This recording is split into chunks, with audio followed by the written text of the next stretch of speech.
Welcome to the Atlantic Bridge podcast, politics viewed from both sides of the pond. My name is Stefan, and with me is my co-host Emmet Booth. Our topic today will be social security, so this will be fun, it will be snippy, it will be exciting, all the things that one currently associates with social security.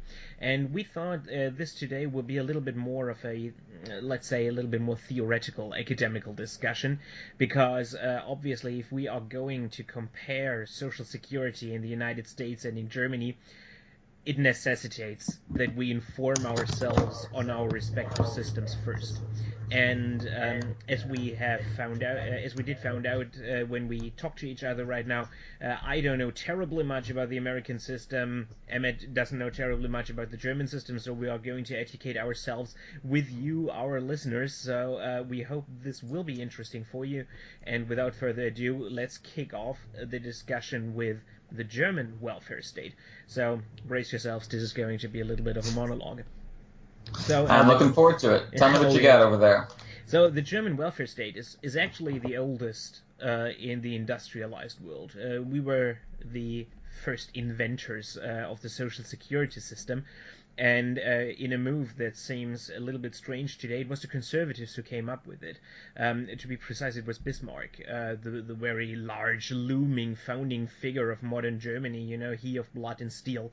He came up with the idea of social security as a means of fighting the socialists, because they were becoming more and more attractive in late 19th century Germany. And he thought what made them attractive was their economic program, you know, the lessening of economic anxiety for workers. So what he did was to invent a system in which the state, which was firmly in control of the conservatives back then, would provide a basic framework for them, so they would be grateful and shut up and vote conservative. It didn't really work out that way, but the welfare state itself was definitely there to stay, and it would be expanded over the decades. Not mentioning World War I, World War II, none of them could stop the German welfare system and its expansion. And today, the German welfare system exists of 5 pillars, which comprise it, and all of these pillars are an insurance system, which is the peculiar thing about the German welfare state. And if you go into the theory of welfare states, our system is called a conservative welfare state. There's also the Anglo-Saxon model. I think we will hear a little bit about that from you later on. And then there is the social democratic welfare state, which you have mainly in Scandinavia. That's the thing that Bernie Sanders was clamoring for. But we in Germany, we don't have that. We have the conservative welfare state, which is comprised of an insurance system. And the idea is that for every benefit that the welfare state provides, you are, as the insured person, paying premiums into the system while you're not using it. So, for example, for health insurance, everyone is paying into a big bucket, and those who are sick are taking out money of that big bucket. So that's a single-payer system, basically.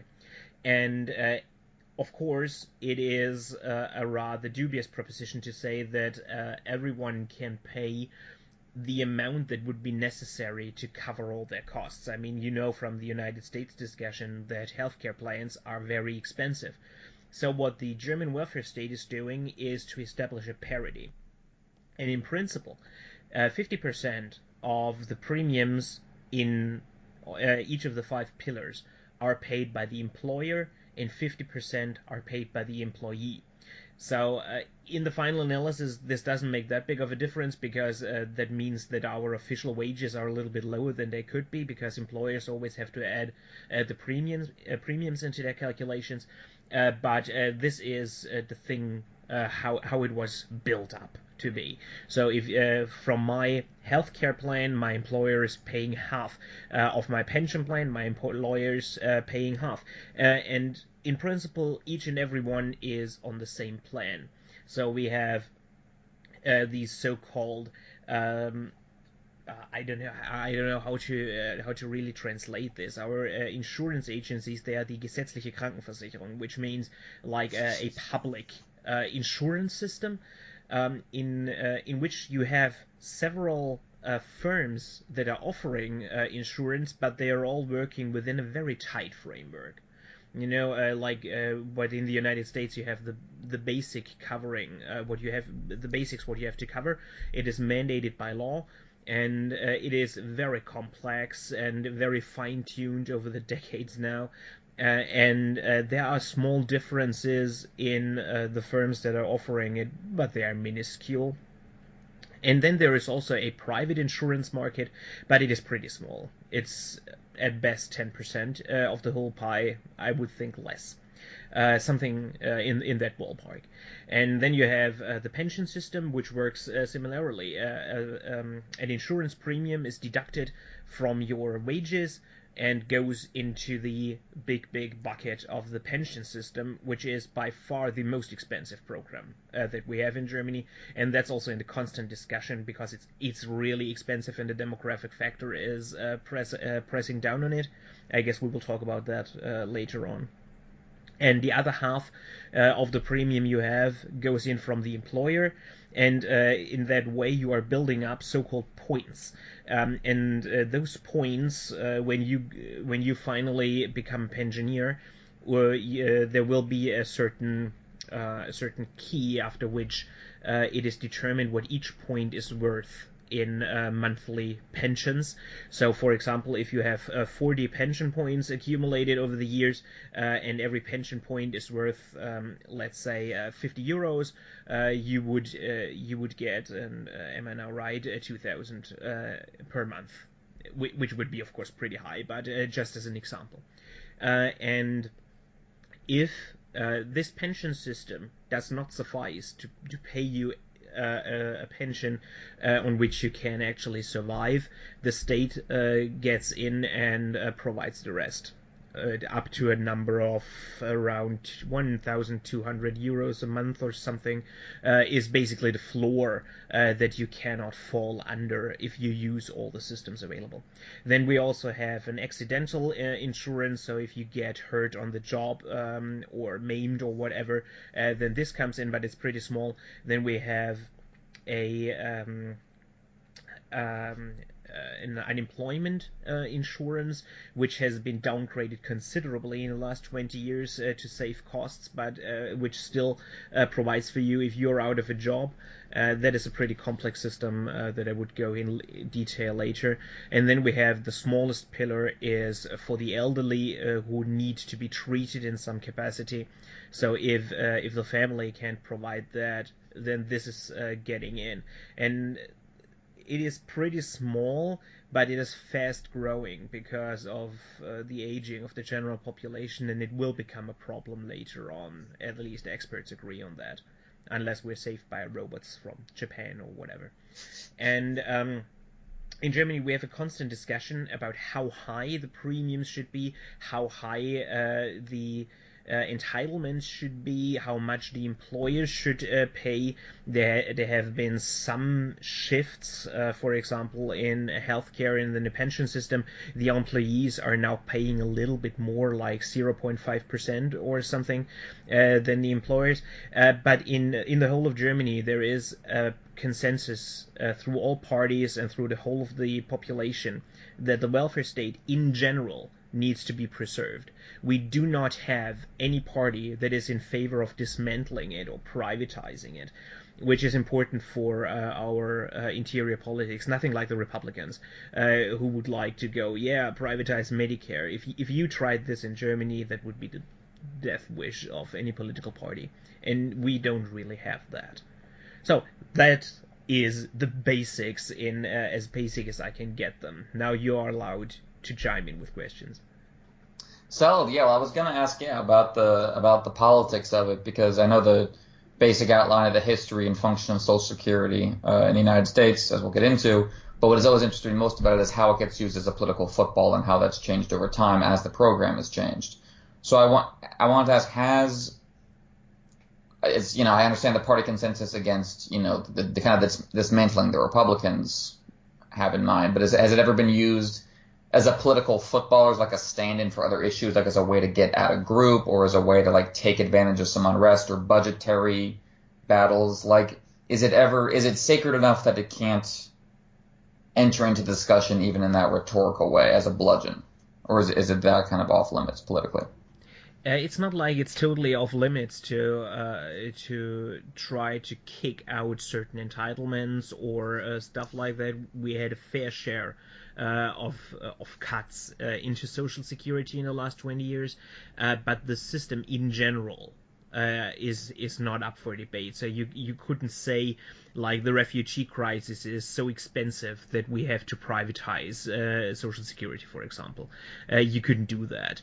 Or the demographic factor kills us. The discussion is more like conservatives are saying that pensions have to be lowered gradually because else we can't pay, and debt is obviously evil, so you can't finance it with debt.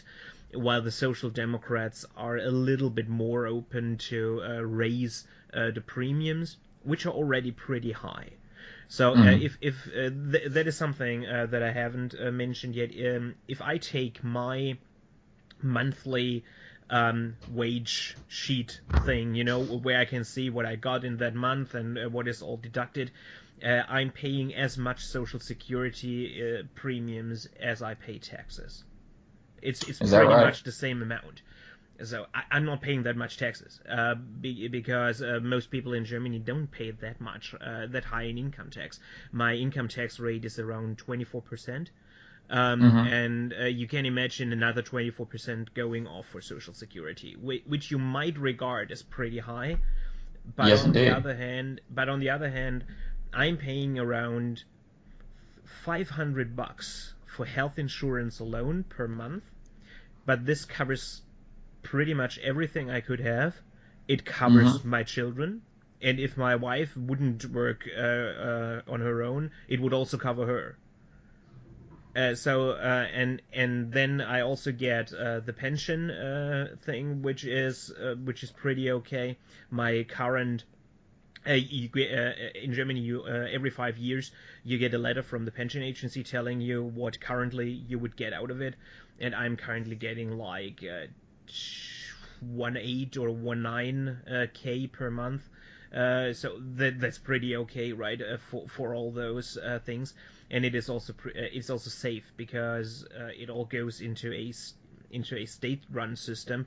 There are no pension funds that could go bankrupt. There is no other such thing involved. No companies that can make off with your money or anything. As long as the German state stands, Social Security is halfway secure. That's more than we got. Yeah, so you pay much. This is definitely true, but you are getting something in return of it. I mean, most people don't see it that way, obviously, but everyone groans when they see how much is deducted every month. But if you earn much, the highest tax rate that you can have in Germany is around 42 or 45%. And on top of that, you get another around 20 or 24% in Social Security. So then it starts really to bite. And then if you get really rich, then you have no problem because, as in every other country on earth, then the possibilities are endless what you can do. But if you fall in between 50,000 and 80 to 90,000 a year, that's really the bandwidth in which you are fleeced, in which you are paying for pretty much everyone else. I see. I mean, do you see it? Any political changes coming in the future in the next foreseeable couple of decades, or is it sustainable enough that it'll continue to be largely untouchable politically? I mean, decades is is bold to make it. Sure, it's far out. But I think the healthcare system is pretty stable and pretty healthy. Pun. The bigger problems are, and also the unemployment system right now seems pretty safe. It weathered the financial crisis without any problem, and the accidental insurance is also okay. The biggest two problems are the pension system and the care for the elderly system. The latter one because it is so small right now, and it will likely grow if it is meant to do what it is meant to do, or else it will just basically cease to exist. And the pension system is already really expensive. I think it's around 40% of total state expenditures go into the pension system, which is quite a lot. And with the aging of the population, that is also a big problem. And in the last 10 to 15 years, there have been attempts have been made to build a second private insurance system to kind of flank the state-provided one and to freeze the state-provided pensions. Right now, a good deal of the population will fall below the poverty line, basically. So if they would get only what the pension system provides them, that wouldn't be enough. So the state needs to get in and provide the rest. What I just mentioned, the around 1,200 that you have as a baseline. And this problem will most likely exacerbate in the future. And this is where I'm really most concerned, that they are trying to get the pension system down to a flat pension, basically. You still pay in, but you just get a certain amount, and you have to provide the rest in the private pension market. And Germany hasn't exactly made good experiences with that. Sure, I get you. So this is the biggest thing, because one of the biggest fights that we had in social security policy in the last 20 years was for the unemployment system. That was overhauled in a major way in 2004, because what we had prior was a two-pronged system.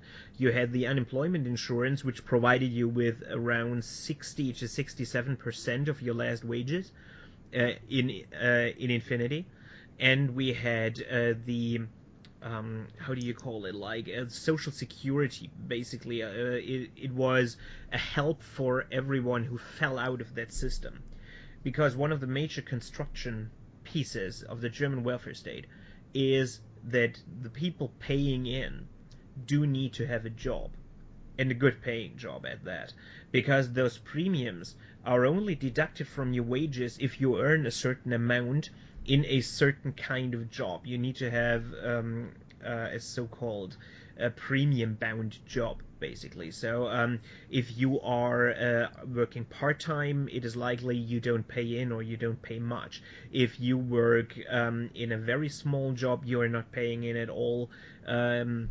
And there are several other jobs that are taken out as well. Self-employed do not pay in the system. And so these people, they fell on a very basic level. And in 2004, the system was changed because conservatives and social democrats alike claimed that it was too expensive. And they basically made a new two-pronged system. And what they did is to time limit the unemployment benefits. So you can get them now for 18 months at the most. And after that, you fall into a basic security system, which is called Hartz IV, after the guy who invented it, who was called Hart. And he made 4 reforms, and this was the 4th. And he's very popular. And this is a basic system in which everyone gets the same amount that covers the basic cost of living plus change.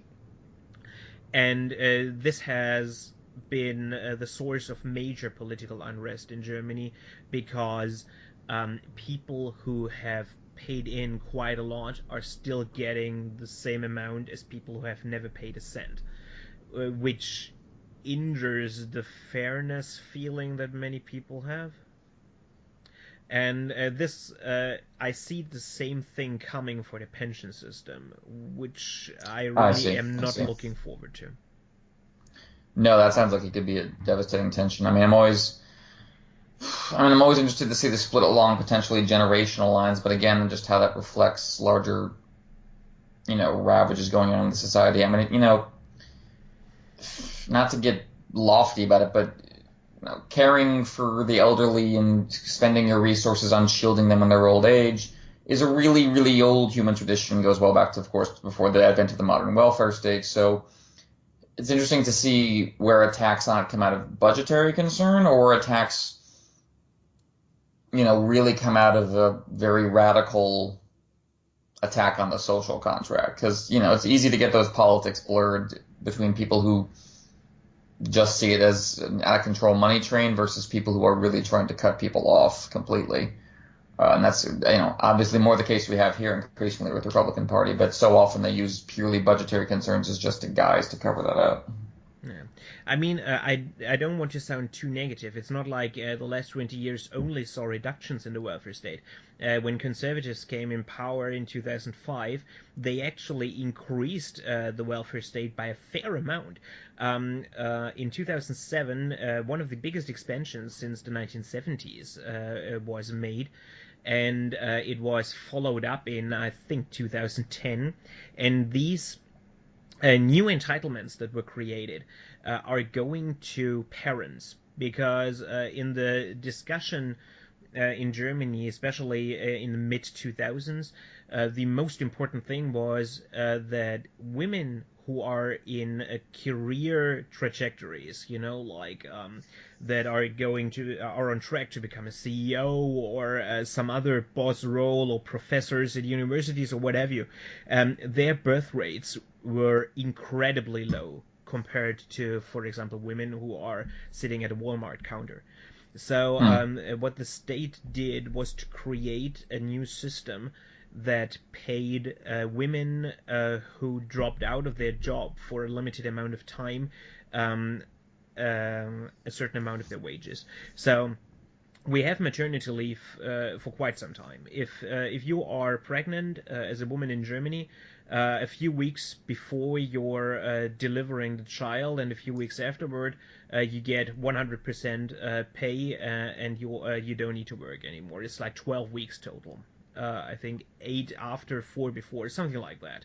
And you have the right to drop out of your job for 3 years if you like, up to 3 years, with a guarantee to return to your old job. Your employer needs to keep it for you, but you are not paid.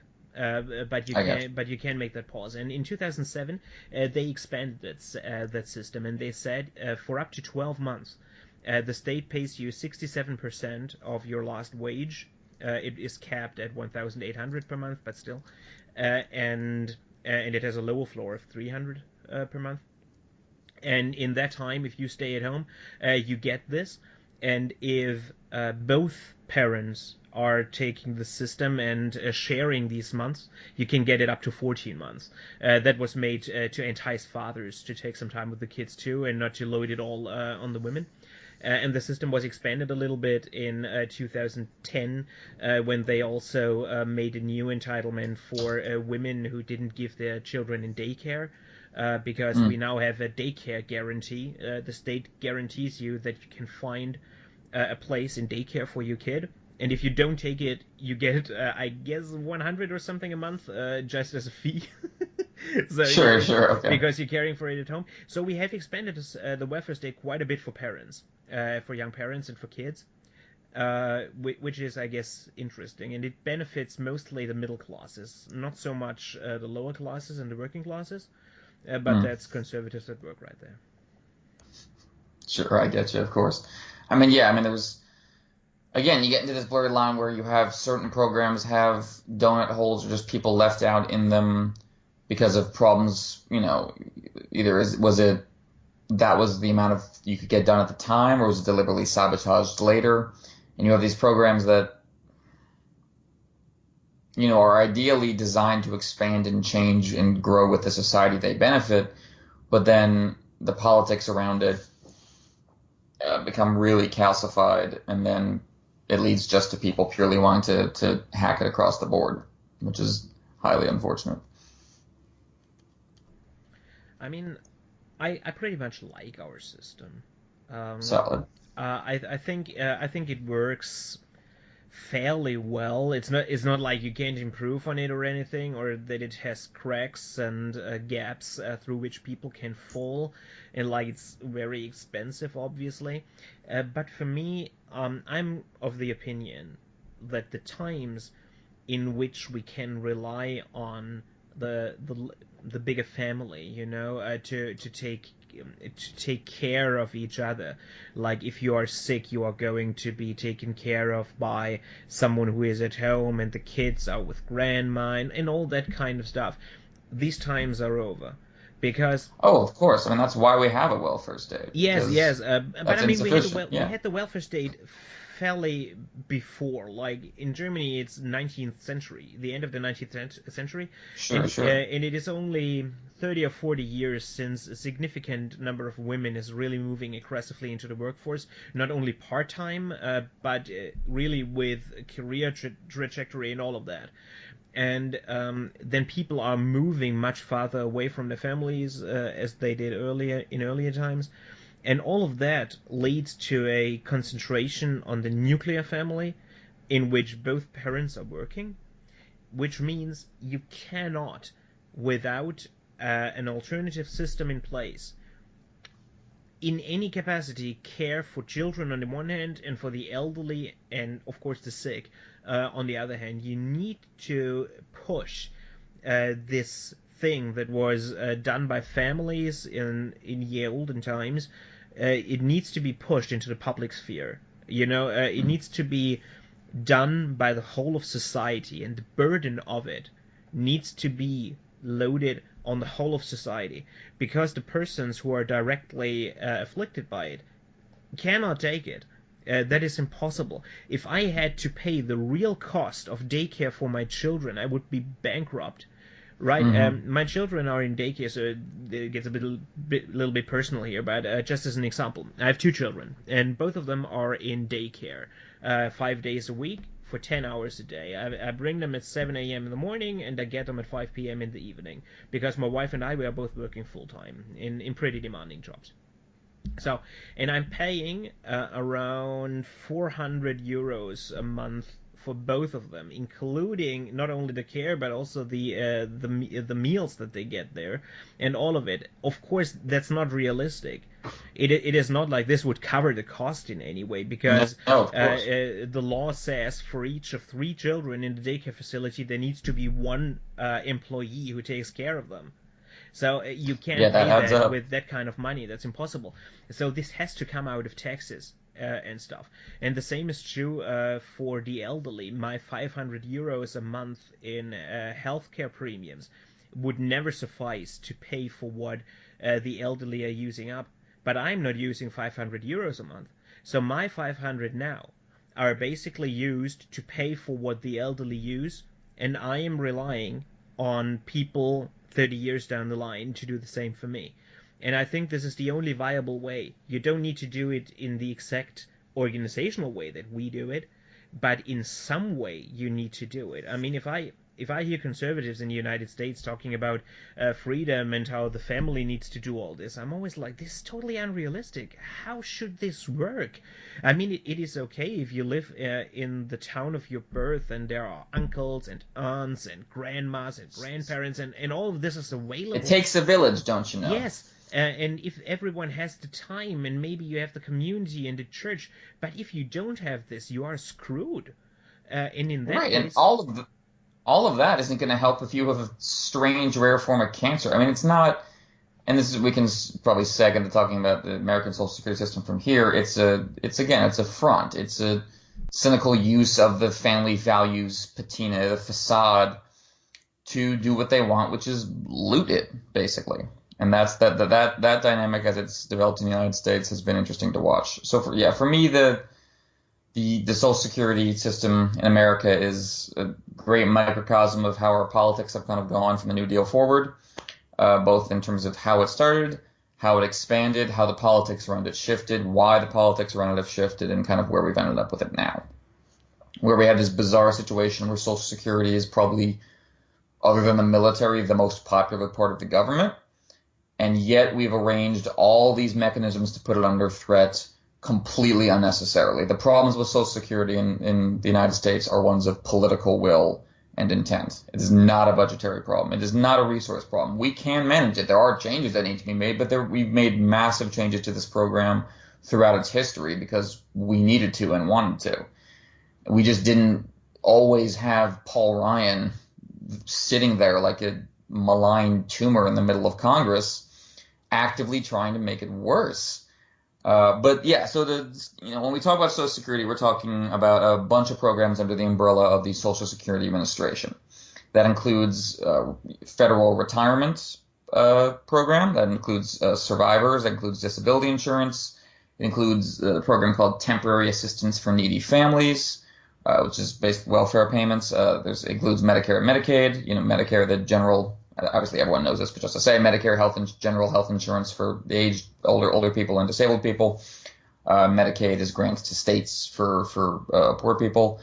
SCHIP, state's children health insurance program for low-income citizens, is something that came up during the Clinton administration, which was an attempt to cover certain holes in Medicaid coverage where people would be poor and need health care for their kids, but their income was just high enough that they didn't qualify for Medicaid.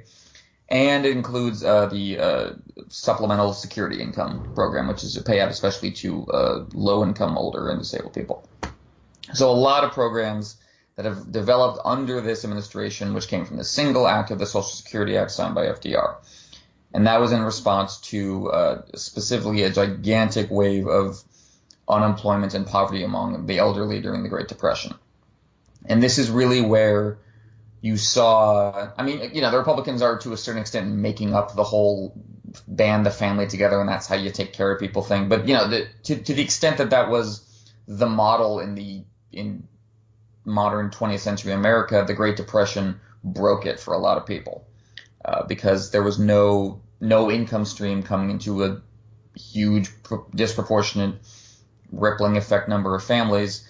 And the need for government response was overwhelming enough, and the intellectual weight behind the New Deal was kind of there. The progressive movement that had been built up over the previous 3 decades, taking some populist strains, had built some intellectual heft behind it. So again, like I said, this is, kind of when we talk about the New Deal and the ideas that went into it and the limitations of it and how it became and how it evolved, the Social Security is kind of at the center of that story. And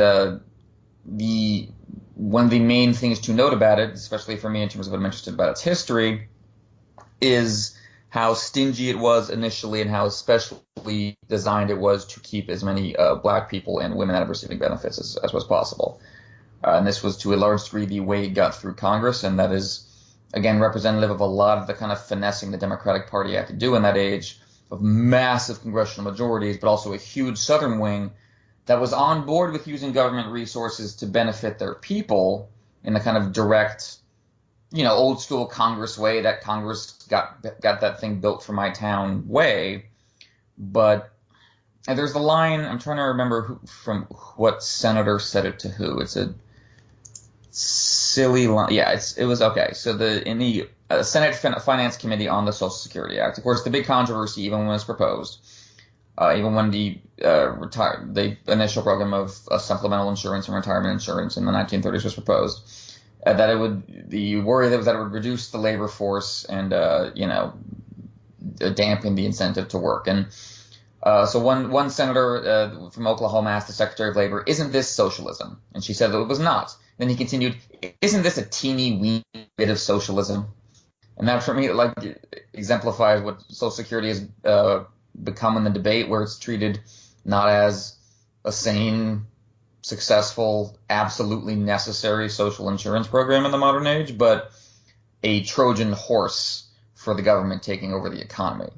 That is where the debate has led to in this country, while it remains really popular. So that strange dance is so. But to get back to just generally the trajectory of it, it has evolved over time to, the later, especially Democratic administrations have amended it to expand benefits, to create the Social Security Trust Fund, which is what we're actually paying into, to tie benefits to larger increases in the cost of living, to change. Presidents have reduced benefits relative to the amount of income you have or the amount of wages you have going in. But yeah, the central trend has been the new programs underneath it, covering the disabled, covering people who aren't covering Medicare and Medicaid, and then people who aren't covered by Medicaid, as I said, and a general expansion of the social groups allowed to take part in the benefits. And the politics of that, it's pretty much a straight trajectory where you gradually see, to a certain extent, this is just the general conservative goalpost moving, where every time there is a progressive expansion of social insurance or any outreach to the poor or the needy or the marginalized. The argument is like, yeah, that, but then it'll lead to this. I mean, that was Reagan in the 60s with Medicare is going to inherently lead to socialism. But at the same time, by that point, he was already semi-defending Social Security. So at a certain point, this history of Social Security in America is just that conservative story of fighting the last battle and interpreting everything as an apocalyptic sign of the future, as has been the conservative policy on the economic agenda going back to Lochner and earlier.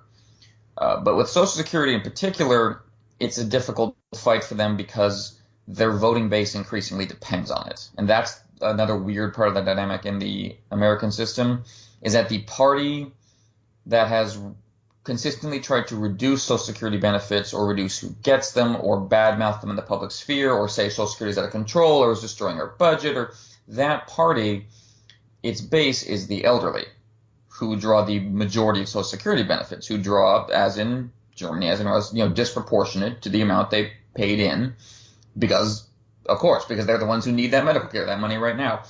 But that dynamic has produced a strange, weird ideology in the Republican Party, where you have them led by Paul Ryan, who led the push, or was a leader of the push in the mid-aughts under George W. Bush to privatize Social Security.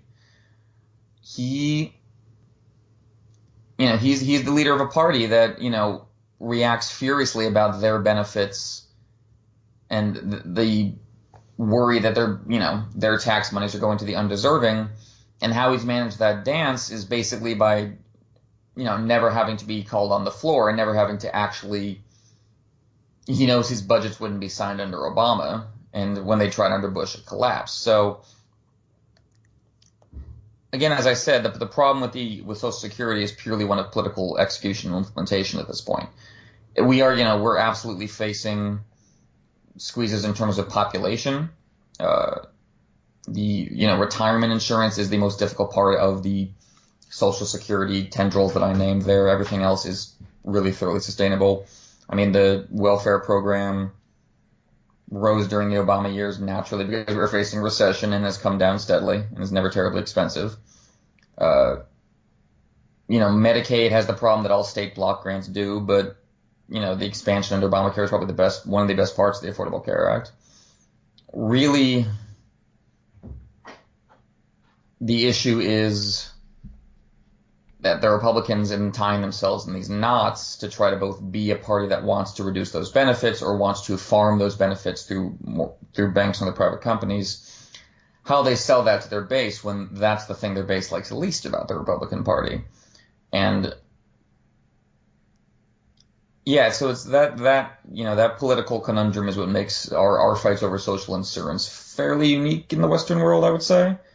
Because we've attached, and that in part, as I've alluded, is in part because we have the history of attaching government benefits to race and undeserving race, especially in this country, that the Republicans have built really strongly around the last 50 years. And Social Security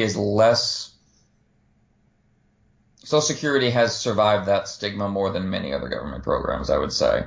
Which is why the Republicans have had such difficulty in their attempts to cut or privatize it.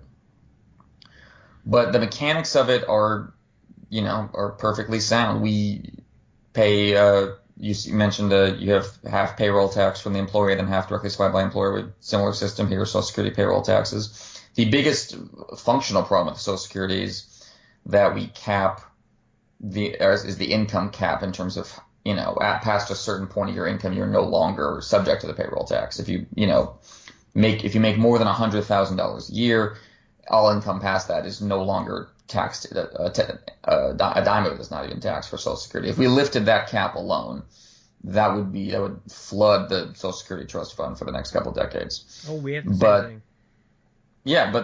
But that's untouchable in a way that the Republican Party is in lockstep around. And it's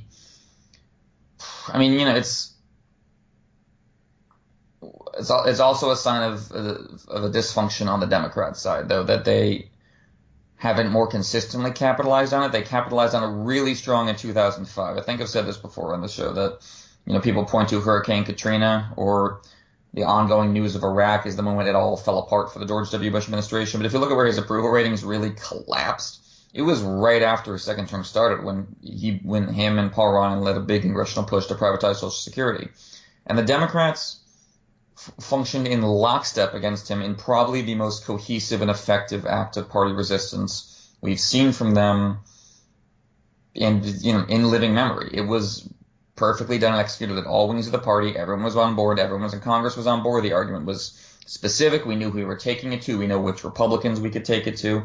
And that's part of the big reason you get at the 2006 midterms when a wave of even Republican voters coming out for Democratic candidates was because of how effectively they tied this together. Like the Republicans, they say they're your party, but this is what they really want to do to your benefits. And which sounds like an easy argument, but that's one that the Democrats often have difficulty making, either because they're bad at it or because in some cases they are also making proposals to cut your benefits, if not as much. And I think that Social Security ideally should be the cornerstone issue for the Democrats they build everything else out from. And they've been really successful as a party when they've managed to do that. Because they can sell how effective it is, because they can sell how popular it is, because they can sell how necessary it is, and because every expansion on it follows, there's a logic to how Social Security has expanded over time. And obviously there has been trade-offs, and obviously it has had to be started off stingy, started off racist, and had to be grown. But you can see a trajectory, and it is arguably the guiding trajectory of the economic left in this country and the Democratic Party is that fight. And unions have played a huge role in that fight, and activists for black people and for women have played a huge role in that fight. And it's been a hub for so much of what is liberalism, what is the left in this country. And the Democrats at this point are not doing they clearly know how to capitalize on it properly, but it should have destroyed the Republicans by now. This is basically what I'm getting at, because their issue is not only unpopular, it's specifically unpopular with their base, and there's no reason they try to sell, Social Security is going broke is one of the lamest lines in American politics. Because again, it's a decision that politicians make to fund Social Security or not. There are mechanisms to, again, survive any growth in population, which we've known is coming for a long time. If you're that concerned about the funding for all of the Social Security Administration programs, you should be negotiating with drug companies to lower the prices. There's tons of other external factors you could be using to limit costs going in that they're not doing or blocking. So it's the efforts to cut Social Security are just an attempt to funnel more money through privatized means, and it exposes more clearly than any other program what a scam that is and how unpopular it is. But they've managed to avoid having it destroy them, and the Democrats, I wish they capitalized on it more like they did in 2005. I mean, it's the dirty secret of all conservative parties that they're not really interested in balancing the budget. And, oh, sure. And I mean, voters also don't care. Balancing the budget is only relevant if you think that the specific policies that are targeted by these budget cuts benefit people who don't deserve it. The general mechanic is the same in Germany. Whenever they want to cut Social Security, they are trumpeting up the abuse of the system, then we get all those large stories about people who cheat on welfare and all those pensioners living in splendor and luxury and on the height of the debate in 2003, 2004, when they were cutting unemployment insurance. The most gripping case that basically defined the whole debate was a guy called Florida Rolf, because he was named Rolf, and for some reason he lived in Florida and collected German unemployment benefits. And Florida is associated with, beaches and Disney World and stuff. So there was this image of a guy who's basically vacationing all year round on the taxpayer's dime, and this is the debate in which it's settled. You then get all these images of the smoochers. We didn't have, one has to say, the racial component as much as you did in the United States, because in Germany we don't have that large an ethnic group that is citizens of the country and at the same time clearly distinguishable from the real Germans, But right now, a discussion that has also been a major part in the Brexit debate, for example, has also reached Germany, which is, do refugees get access to all the welfare state programs? Do migrants from other EU countries get full access to the welfare state? For example, there have been proposals to restrict access for labor migrants from Romania or Bulgaria who are members of the EU and who come to Germany for work, so they can't access the German welfare state. But the problem is that this is more or less unconstitutional, and it gets shot down by the Supreme Court. So as of now, it's only a talking point, but it has the nasty effect of whipping up agitation against the welfare state on the one hand and the European Union on the other hand. So this is definitely a worrisome development, which has some parallels to the United States and the debate there. But what you said about the racism is something that we see quite often. This I'm always coming back to this quote of the state should take its hands off my Medicare. You know what I mean? Sure.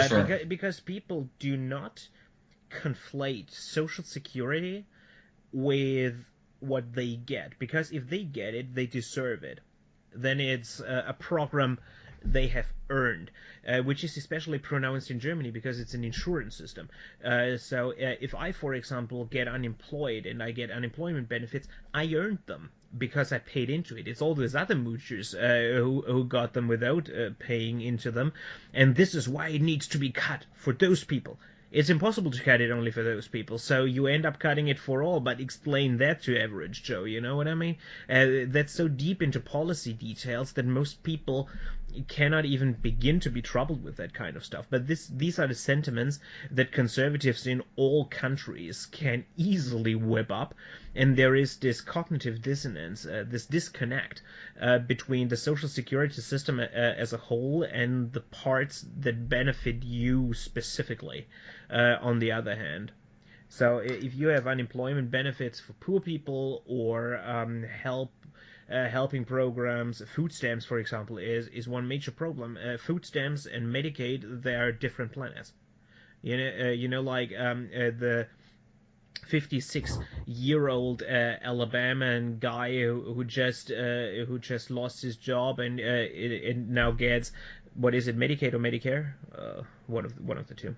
Sure. If he's retired, he's got Medicare, but yeah, probably okay, Medicaid if he's low income. Let's say he's on Medicare. That is a totally different program than the single mother with the 2 children that she has to support because I don't know, man jumped away or whatever. Who is on food stamps because. Technically it's both Social Security, but he earned it and she didn't. And this is something, a rift that can be exploited in pretty much every country. Sure. And it seems since the United States are kind of a latecomer to the whole welfare state idea, that in the United States many of these programs are not as well entrenched into society as they are in Europe. Sure. They're not as entrenched on a national level. There's long histories of pensions at the more local or state or just employer level going back before the Social Security Act, but Yeah, for a variety of reasons, we didn't reach that. I mean, our nation state, just as a bureaucracy, was fledgling compared to yours, and we were, so much of our focus was expanding outward and dealing with that territory and how we felt about that. That it was more. That's all our politics were kind of filtered through that more than anything else, and frontier logic doesn't necessarily filter itself out to national healthcare programs. So. But yeah, I totally agree. I mean, the conservatives pull that logic everywhere, but it's a particular insidious tying together of the worst parts of racism with the worst parts of capitalism, because you have this attitude that like, okay, these programs are incompatible with a society that works, and they make it bad for workers. Like instead of these programs are necessary to say support a working society. That if you want a labor force that stays alive and with motivation to not kill themselves, you need basic insurance programs, and you need to help people when they don't have a job, or when they have children, or that this keeps the system afloat and you in it. And that's that disconnect. Realize that obviously poverty is worst first and foremost for the people going through it, but it's not good for you or your society or your interests when your society experiences mass poverty or inequality. That brings your possibilities down too, and people are encouraged to disassociate their prospects from that of the country as a whole and from that of their fellow citizens, and that is tied to the racial aspect of the resentment and image of the not working black person, which obviously goes back to the assumption that black labor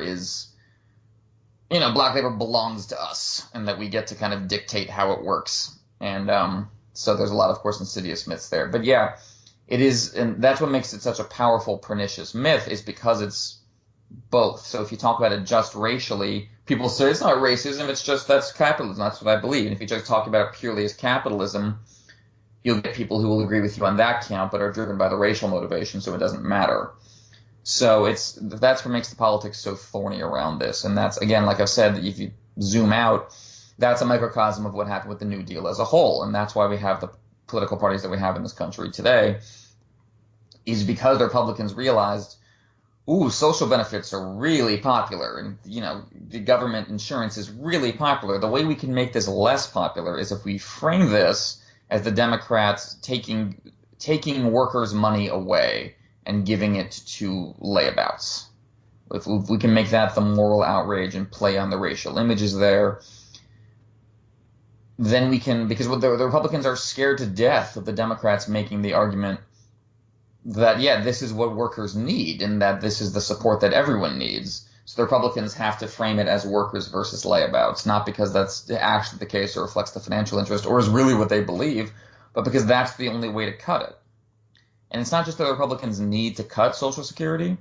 It's that if they don't, then what is it they believe? Like they have to, there's almost like almost a momentum quality to the right's attitude about government budgets at this point, that they've built such a fervor around it that if they back down now, they really have no ideology to present on the economic side. And so again, they're caught with where they know cutting Social Security is political death, but that's the ideology and that's what the donors want, and so they're stuck semi-advocating for it. But yeah, I mean, you're talking about the worry about the logic getting applied to the pensions, and the worry in this country is that privatization happens subtly and insidiously at the state and corporate level and get gambled with on Wall Street, and that there doesn't have to be a frontal assault for the benefits to be leached away.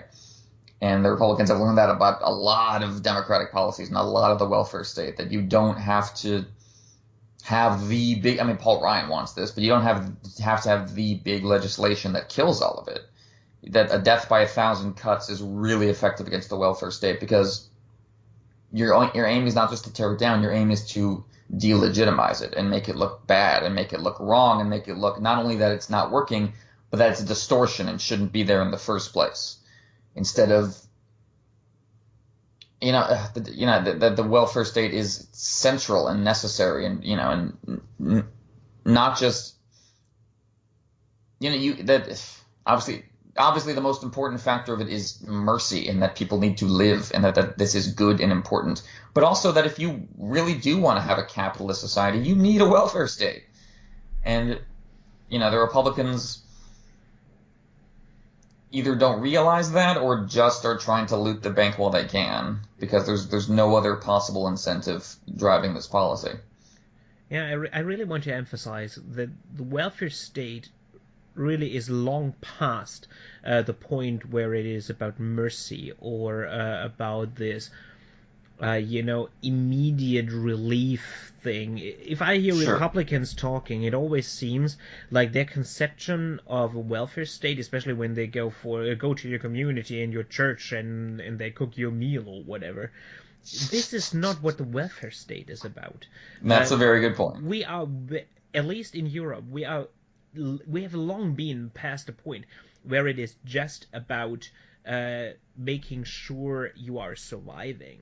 You know, we also have those discussions of, oh, do these people on Social Security really need to eat that much meat? But this is more a fringe discussion in Europe than it seems to be with the craziness of food stamp discussion that I observe in the United States going on at times. But the term we use, at least here in Germany, I don't know if it's true for the rest of Europe, is of the socio-cultural existential minimum, which means we are not only talking about the existential minimum that you need not to die, so housing, food, energy for warmth, stuff like that, but we are also talking about transportation, access Sure. to education, access to at least a modicum of recreational abilities. So if you have a look at what I described earlier, this absolute minimum that you get if you're unemployed, that is not tied to your previous wages. The German state has a painstakingly complex table. What exactly constitutes the socio-cultural existential minimum? And it has been through several rounds of courts up to the Supreme Court to determine the exact details of it. And so, for example, what you have in there is cigarettes, is alcohol, is a TV.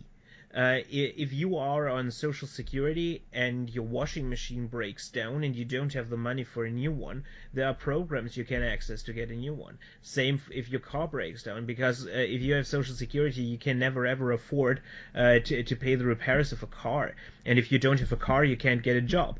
There is a song about that, I think. And can't get a car because I can't get a job, and this cycle needs to be broken, and a welfare state that is worth its salt recognizes this and gives people the opportunity to start over. Because if you reduce the welfare state to an absolute minimum, you are making sure that people don't die, but the chances that they're getting out of their situation are minuscule at best. If you have a single mother caring for two children, giving her food stamps will not enable her to get a job. Never ever. And the same is true for a 50-year-old metal worker who is now out of a job. If you don't have a training program, no chance. I mean, even with training programs, chances are bad. But without, you can't do anything. So talking about the minimums, like the discussion in the United States oftentimes seems to do, that is just a bridge to nowhere, really, to use another conservative talking phrase, because this is like 60, 70 years ago. Then this was a discussion, but not today. We should be really talking about what the welfare state can do, should do, and enables you to do. It is really about empowering people, giving them freedom, and this feeds back into the politics aspect of it, because when Democrats go down this mercy road of we are all part of a bigger community and we need to look out for the weak people, I don't feel this is a winning strategy politically, because it encompasses so many people that a large group of the population always regards as undeserving. We have the same problem here. Those poor people, they don't really work hard, and you need to force them, because if you leave them on their own, these are ideas that are you can find. If you read Cicero, you find the same ideas. And Sure. and so what you need to do is for example, the conservatives in Germany have done when they expanded the welfare state. They always put this in terms of giving you options. Expanding the welfare state to well-to-do mothers, in terms of giving them a wage supplement, enables them to keep their job, to do their job and care for their children. This is a positive message. And I think Democrats, or anyone who wants to defend the welfare state, needs to put it more in those terms. I mean, why do you give the freedom thing to Republicans all the time? Just look at this Obamacare repeal thing, when Paul Ryan says, no, it was not Paul Ryan, it was some other Republican, but he basically said, yeah, people will lose their insurance, but they will gain freedom. And it's like, are you nuts? What is freedom really? You need to redefine the idea of freedom. Not a freedom of something, but a freedom to do something.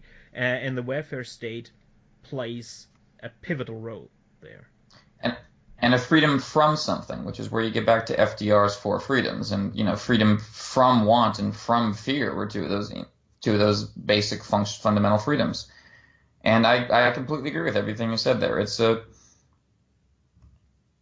It's a question of giving people a chance to do things that poverty keeps you from doing. Poverty is a trap, and having no resources just limits your options and limits your possibilities. And it's nothing to do with how much you want it or how much you're willing to work for it. It's the notion that you deprive people and that's how you find out who's good is just, it's not only sadistic, it's a waste. It's a waste of people, and it's a waste of possibilities. And I agree that the Democrats need to make a more affirmative and ambitious case for it, and not simply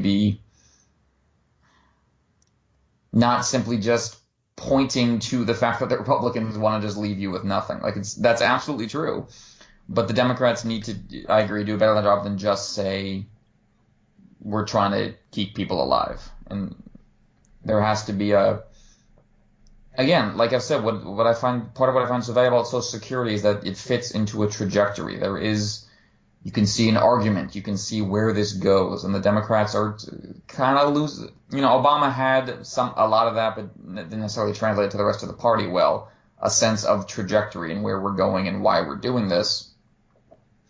That you could, for all that there's huge faults with the New Deal and FDR, that was there, and it's a counter narrative we need to push, and I completely agree also that there needs to be direct addressing of the way the Republicans have debased the word freedom when it comes to issues like this, because it just means deprivation. That's all it actually amounts to, and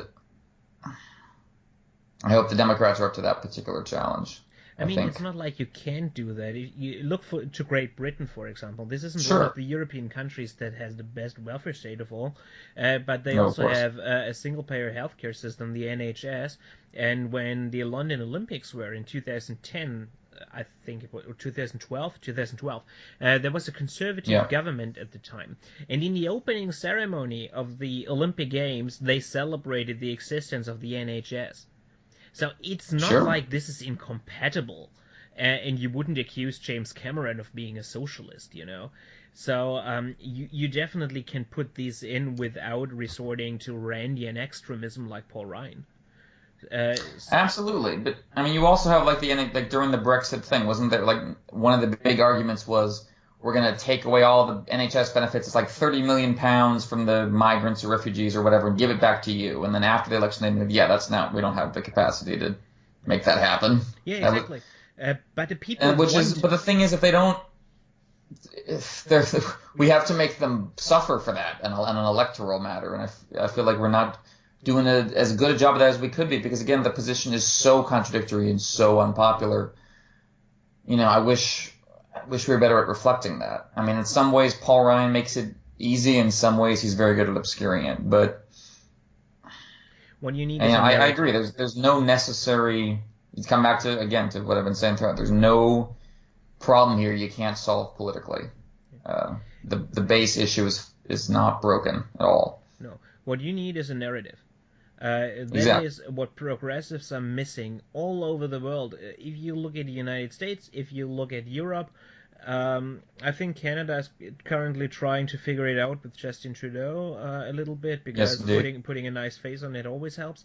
But sure, of course. What you need is a narrative that frames the debate over the welfare state in terms that are a clear alternative that a majority can get behind, and not Absolutely. defensive, like, look what they're doing, we need to keep what we have, but really aggressively finding a rationale that everybody can get behind, as so that when the conservatives are bringing forth the arguments about how this is all too expensive and we can't afford it, then you're asking, okay, where do we get the money, and not what do we cut? This needs to be the question, and right now the question is always, what do we cut? And the question needs to become, where do we get the damn money? We are saying tax the millionaires. So what's your proposal, Republicans or conservatives in Germany or whatever? And they can, and we need to get to the point where they can't weasel out with freedom or whatever, or the market will sort it out. But this is hard, because. And this gets into media bashing once again. The media isn't a fan of the welfare state normally, because journalists are centrists, and centrists want to balance the budget. So the narrative is as much for them as for the population. If you get major newspapers not to give all the budget balancers a free pass with their bullshit. That's an excellent point. Much is one. But right now, if you say you want to balance the budget, it's basically a free ride from there. And that is not something that's healthy. That's true. That's also something the Democrats need to actively confront, and liberals in every country need to actively confront, is the assumption that because you want to balance the budget, that makes you serious, and that makes you important, and that makes you adult, when in fact it's a crazy, unnecessary proposal. That doesn't need to remotely be that way. I mean, you can even leverage it. You can say, okay, now we established we need to balance the budget. Budget is not balanced, so let's raise taxes to balance the budget. It always goes in the other direction. Exactly. To my knowledge, no one has yet seriously tried to fight it in the other direction. I guess this is very difficult, but it might be worth a try. You gotta lay the groundwork somewhere, but and if you're gonna lay that groundwork, start it by defending policies that are really popular, and hit your opponent where they're the least popular, and that's definitely these issues for the Republicans.